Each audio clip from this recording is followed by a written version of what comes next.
Okay, it is. It's just okay. Now it's 6:51. And Eitan Kantor, welcome. Shavua Tov. Thanks for joining us. Rabbi, okay, so except for Eitan, well, I'm gonna mute everybody. I'm gonna unmute you in a moment, Eitan. Yeah. Okay. Oh no, Eitan, I can't unmute you. You have to unmute yourself. Sorry. How's that? Okay, good. Thanks for being with us and leading us into the week with some song of reflection or celebration, whatever it might be. Okay. Well, can you hear me? Yes. All right. So it's a medley of two little songs that are maybe a little bit off the beaten path, as they say. Maybe not so unknown, but they are lovely. Hope you like them.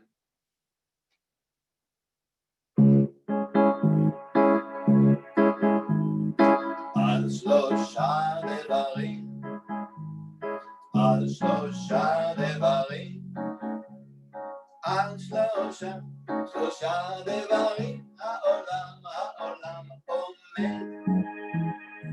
על שלושה דברים, על שלושה דברים, על שלושה דברים, העולם עומד. על התורה ועל העבודה ועל גמילות חסדים. על התורה ועל העבודה ועל גמילות חסדים.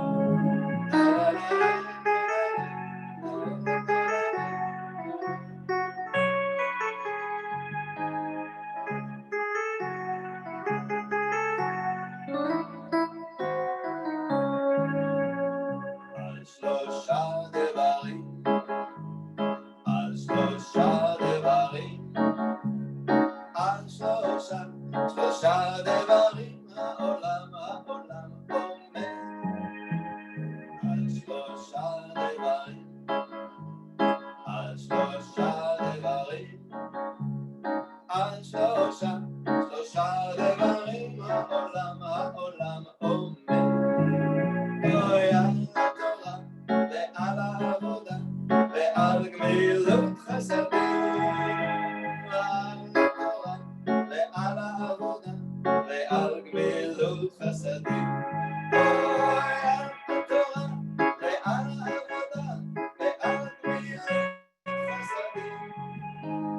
על התורה ועל העבודה ועל גמילות חסדים. ועל העבודה ועל גמילות חסדים.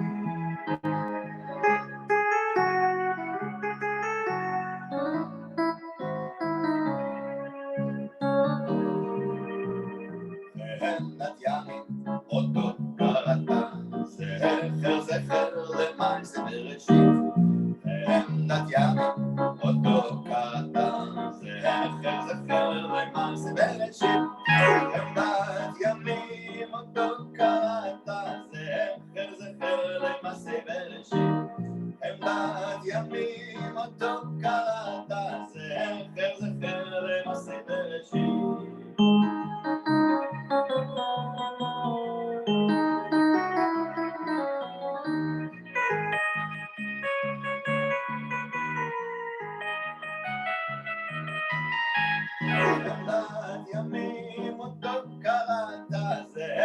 זכר למעשה בראשית. והנת ימים אותו קראת, זכר למעשה בראשית. שבוע טוב.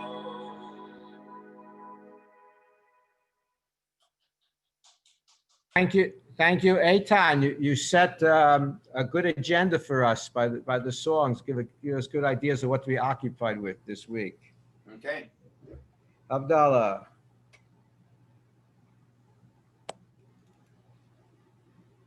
Come. Okay. Oh, you are heard. Hinei el Yeshua tivtachu lo echad ki ozi v'zin raja Adonai v'hili Yeshua u'shaftem b'ayim b'sasam imanei Yeshua l'Adonai ha'Yeshua Alamcha b'chatecha sela. Adonai tzvot imanu. Miskav lanu Yaakov sela. Adonai tzvot asher Adam botech bach. Adonai Hoshia, Hamelech Yaneinu v'Yom Koreinu. Ayudim Hayataora v'Simcha v'Sason v'Kakein Tielanu Kos Yeshua Tesa Uv'Shem Adonai Ekra Savrei Manan Rabbanan Rabotai Baruch atah Adonai Eloheinu melech haolam borei pri hagafen. Baruch atah Adonai Eloheinu melech haolam borei minei besamim.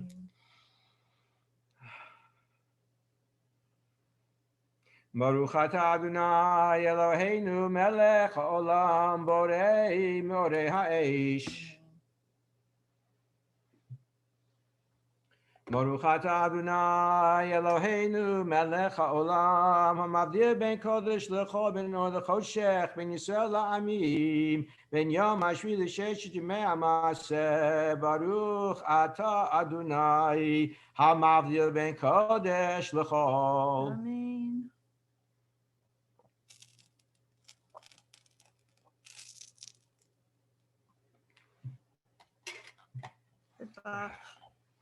Good Davach.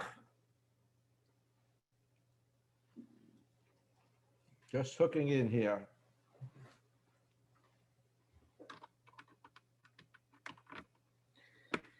So our story tonight, even though the answer emanating from Israel is actually an episode that happened in New York City at a subway station. While the actual station isn't specified, but it would be one of the larger stations, transfer point stations that could have two trains active at the same time, starting out in the same direction. So it could be, even a 3 or 4 track setup, not necessarily Grand Central Station, but could be one of the other, could be one of the other really subway stations in New York. It's early in the morning,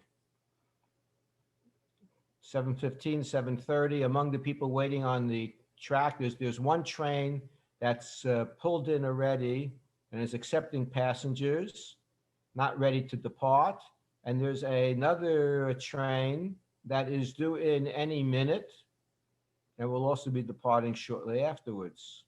A lot of people are on the platform, including a Shomer Shabbos businessman who's on his way to his office, and somehow he slips and falls onto the track. He is petrified and frozen by where he's at. People are yelling at him, telling him, get yourself up, get up, get up, get out of there. The train's coming in any moment and you get off the track. And meanwhile, he's not moving. He's conscious, but he's not moving.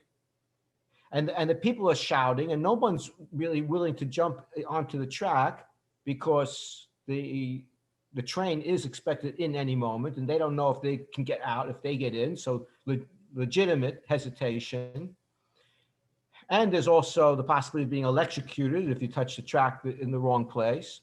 So they're just yelling. The yelling catches the attention of this big burly guy that's sitting in the other train that he was waiting for his train to pull out. And he goes over, he sees what's happened. He jumps onto the track. He's a big muscle guy.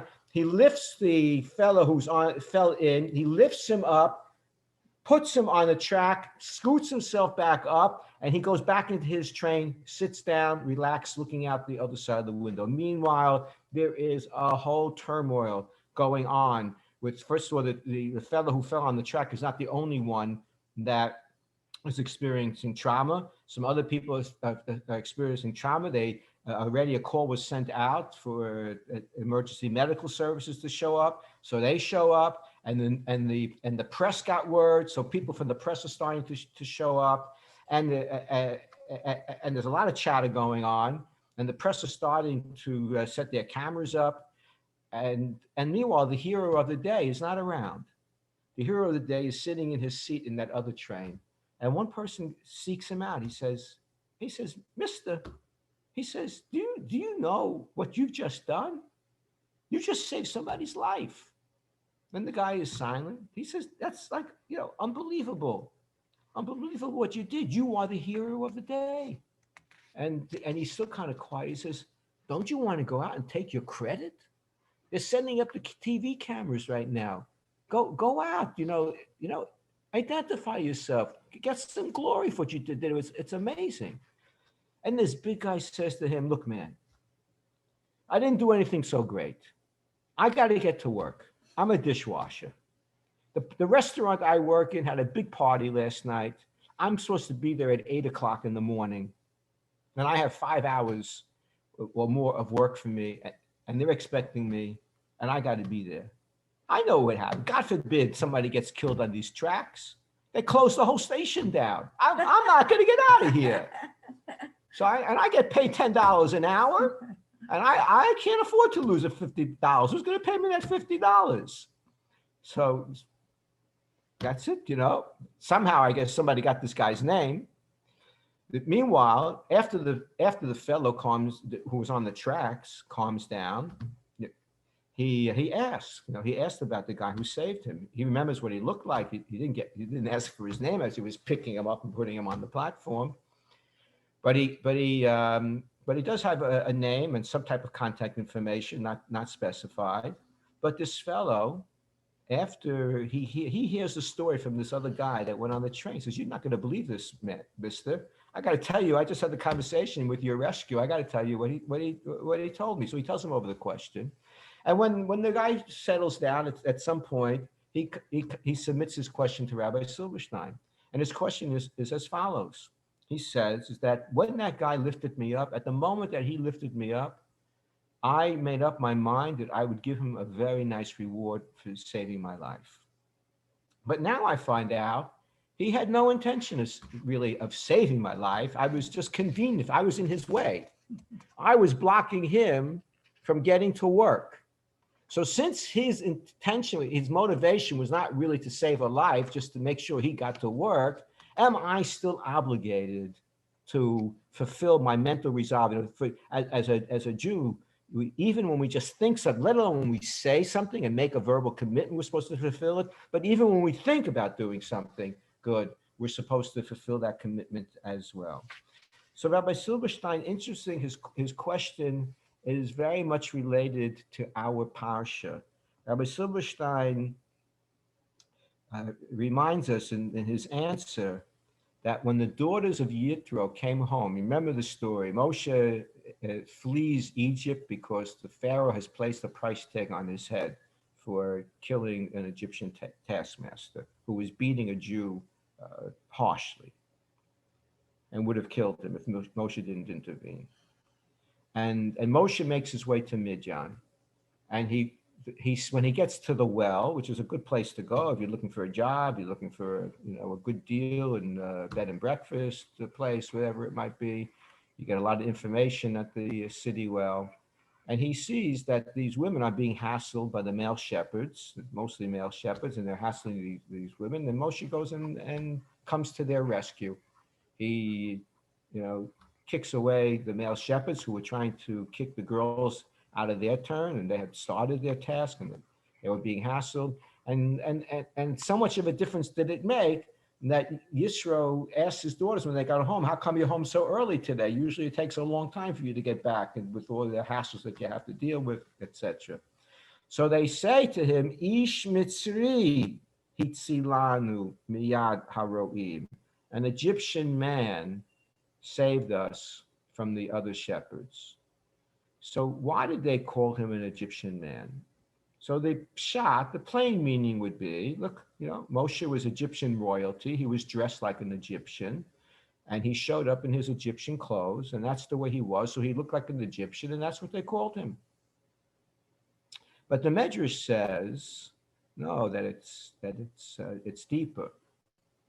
Obviously you have to think of the message of the Medrash, but the Medrash says that when the daughters said, Ish Mitzri, an Egyptian man, saved us, they weren't talking about Moshe.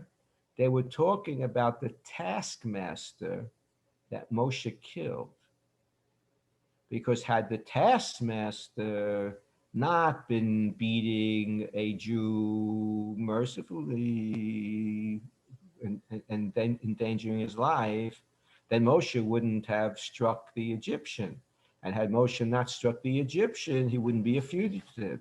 So it's not just Moshe that came to the lady's aid, but actually even that Egyptian taskmaster played a role in that episode. And there is another source that has a similar story that talks about a man who was out about, walking out and around in open fields, and a donkey uh, came his way and gave him a bad bite on his calf. And he ran to a body of water that was nearby to try to relieve some of his pain. And when he jumped into the water, he noticed that there was a young child that was drowning, and he rescued the child. And the child said to him, Mister, thank you for rescuing me. And this fellow said, oh, don't thank me. You got to thank the mule that bit me, because if the mule didn't bite me, I wouldn't be here and had the chance to rescue you. So Rabbi Silverstein's point in these two episodes is to show that there can be people involved in somebody's rescue who don't even have, like in the case of the Egyptian taskmaster who was involved in something notorious and sinful. He certainly had no intention to wind up helping Yitro's daughters at the well, none at all. And the mule, when obviously too, had no intention of coming to the rescue of the child by biting the man. But nevertheless, they get good credits. They had no intention, and they get good credits. And Rabbi Silverstein said the same is true here. Even though the man didn't have his main motivation was not to save a life, but to get to work on time. Nevertheless, he gets credit for what he did, and he should be given an appropriate award and reward from this fellow. And I think also, even though Rabbi Silverstein doesn't cite the Gemara in Psachim, but the Gemara in Psachim says, "Ha'omer sela zo litzdaka." If a person says, "I am giving this coin to tzedakah, ba'avur yichyeh b'ni, in order that my son should recover from his illness," zet tzadik gamor. It's a totally righteous act, even though he has an additional motivation for giving the tzedakah. Nevertheless, as Rav Soloveitchik explained, here it's the bottom line. You help somebody, it doesn't matter what your intentions were. You help them, you deserve the credit. Let's hope that we're never in a situation, because no almost victim is ever in this situation, that we have to go to such dangerous extents. It actually was related to my shir this afternoon in shul. That normally we're not allowed to endanger our lives, to save somebody else. It depends how much danger there might be, but it's a pretty serious situation. We don't really want to be in those situations, but we can come to people's help in many other ways that don't involve danger, and so we could follow in Hashem's footsteps by caring for others and helping them to overcome whatever their personal challenges might be at the particular moment. May we all have a Shavua Tov. Rabbi, do you think that in the case of the New York subway, it's part of the culture to be modest and humble and not to claim a lot of credit for doing something outstanding? So perhaps that person was just, trying not to call. So it's hard to say. I think because of the various descriptions, and I wasn't even totally as descriptive as the response was itself, but I don't know, it seemed that it wasn't, a matter of modesty, that this particular fellow really put getting to his work on time was the most important thing on his agenda, and whatever he has to do to get to work on time, that's what he's going to do. So, maybe it's hard for us to understand such an attitude. I think all of us online now appreciate the extreme and supreme value of being able to save a life. It's, that's like creating an entire world. You save one life, it's like you create an entire world. So I think the point here was that even when you don't have those values in your mind, but you perform the action that leads to that, you still are worthy of great mention. You're quite worthy in God's eyes, and in situations that a reward is appropriate, the person should receive the reward. And especially here, since the gentleman had made up his mind that he was going to reward him, he should follow through on his good intentions. Thank you. So everybody should have a good week. Okay, Shabbat Rita and Mark, tov. Keith and Shabbat Judy, tov. Rebecca, Eva, Florence,